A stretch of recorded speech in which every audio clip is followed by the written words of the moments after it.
छत्रपती संभाजीनगर जिल्ह्यातील संपूर्ण फुलंब्री तालुक्यात मगरा रोहियो योजनेअंतर्गत मंजूर झालेल्या विहिरींचे खोदकाम अभियंता, रोजगार सेवक, ग्रामसेवक आणि शेतकरी यांच्या आर्थिक लाभातून जनतेच्या उद्दिष्टांना हरताळ फासून मजुरांऐवजी जेसीबी यंत्राच्या सहाय्याने विहिरीचे खोदकाम चालू आहे आणि न केलेल्या कामाचा मोबदला देखील बोगस मजुरांच्या नावे काढला जातोय। फुलंब्री तालुक्यातील अनेक गावात महाराष्ट्र ग्रामीण रोजगार हमी योजनेअंतर्गत मजुरांना रोजगार मिळावा या हेतूने योजनेची अंमलबजावणी करणे आवश्यक आहे, परंतु अनेक ठिकाणी वाघलगाव, उमरावती, बोरगाव अर्ज यांच्यासह तालुक्यात विशेष म्हणजे आंदोलक सरपंच मंगेश साबळे यांच्या गेवराईत देखील मजुरांऐवजी यंत्राच्या सहाय्याने खोदकाम करण्यात येत असून ग्रामसेवक, उपसरपंच, सरपंच यांच्यासह सदस्य या विहीर कामाच्या खोदकाम शुभारंभाला उपस्थित राहून यंत्रासमोर नारळ फोडून उद्घाटन करत असतात आणि याचमुळे रोजगार सेवक कामावर हजर नसलेल्या मजुरांच्या नावे आणि रोजगार सेवक कामावर हजर नसलेल्या मजुरांच्या नावे मस्टर भरून इंजिनियर मोकाट बिले काढत आहेत। गणेश रामचंद्र गाडेकर यांनी निवेदनात म्हटले आहे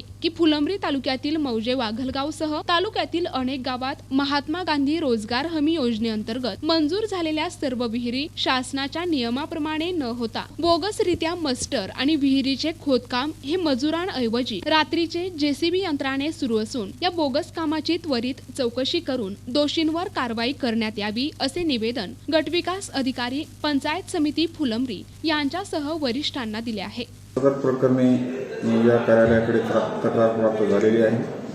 तक्रारीनुसार योग्य ती चौकशी करून पुढील कार्यवाही करण्यात येईल। प्रतिनिधी दादासाहेब काळे, NTV न्यूज मराठी, फुलंब्री, छत्रपती संभाजीनगर।